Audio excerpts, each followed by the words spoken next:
Civil சமூக அமைப்புகளை அளவுக்கு அதிகமாக கட்டுப்படுத்துவதில் பாஜக தலைமையிலான அரசு காட்டும் தீவிரமான ஆர்வம் FCRA எனப்படும் 2026ஆம் ஆண்டின் வெளிநாட்டு பங்களிப்பு ஒழுங்குமுறை திருத்தச் சட்ட முன்வடிவை நாடாளுமன்றத்தில் நிறைவேற்ற முற்பட்டதில் மீண்டும் வெளிப்பட்டுள்ளது. பலத்த எதிர்ப்புகளுக்கு பிறகு இந்த மசோதா தற்போது நாடாளுமன்ற கூட்டுக்குழுவின் பரிசீலனைக்கு அனுப்பப்பட்டுள்ளது.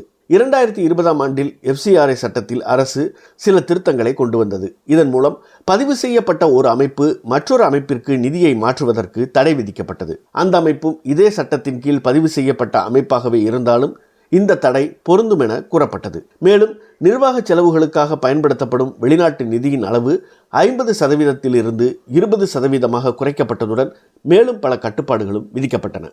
தற்போது கொண்டுவரப்பட்டுள்ள புதிய திருத்த சட்ட முன்வடிவில் பதிவுச் சான்றிதழ் காலாவதியான காரணத்திற்காகவே அந்நிதியின் மூலம் உருவாக்கப்பட்ட சொத்துக்களை அரசே கையகப்படுத்தலாம் என்ற அளவிற்கு இன்னும் ஒருபடி மேலே செல்ல முன்மொழிந்துள்ளது. இந்த மசோதாவின்படி அரசே ஒரு தொண்டு நிறுவனத்தின் பதிவை ரத்து செய்யும் போது மட்டுமல்லாமல் அந்த நிறுவனத்தின் புதுப்பித்தல் கோரிக்கை நிராகரிக்கப்பட்டாலோ புதுப்பித்தலுக்கு விண்ணப்பிக்க தவறினாலோ அல்லது பழைய சான்றிதழின் காலக்கெடு முடிவதற்குள் புதுப்பித்தல் வழங்கப்படாவிட்டாலோ கூட இந்த அமைப்பு தனது பதிவை இழக்க நேரிடும்.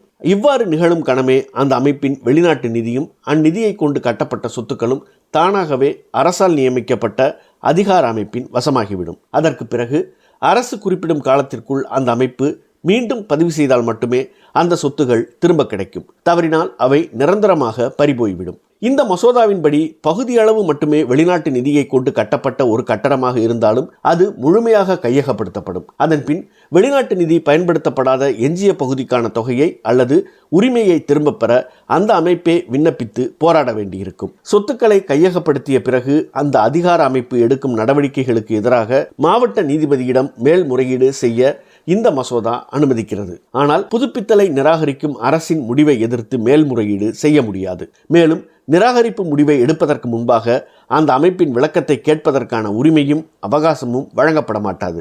சுருக்கமாக சொன்னால் இந்த அதிகார அமைப்பு மத்திய அரசின் வழிகாட்டுதலின்படியே செயல்படுவதால் தெளிவற்ற காரணங்களை காட்டி உரிமத்தை திரும்ப பெறவும் சொத்துக்களை கையகப்படுத்தவும் பின்னர் அதனை வைத்திருக்கும் அமைப்பை தனது விருப்பப்படி இயக்கவும் மத்திய அரசால் முடியும். இதன் காரணமாக சிறுபான்மை மத நிறுவனங்கள் பெரும் அச்சமடைந்திருப்பதில் வியப்பில்லை. வெளிநாடுகளில் உள்ள தேவாலயங்கள் மற்றும் சபை உறுப்பினர்களின் நிதி உதவியுடன் ஆயிரக்கணக்கான பள்ளிகள், கல்லூரிகள், மருத்துவமனைகளை நடத்தி வரும் கிறிஸ்தவ அமைப்புகளுக்கு இது நேரடியாக பொருந்தும். மிசோராம் மாநில தலைநகர் ஐசால் நகரில் புதிதாக அமைக்கப்பட்ட தேவாலயங்களின் கூட்டமைப்பின் கீழ் நூற்றுக்கணக்கானோர் பேரணி நடத்தினர். கேரளாவைச் சேர்ந்த அமைப்புகள் இந்த மசோதாவுக்கு எதிர்ப்பு தெரிவித்துள்ளன.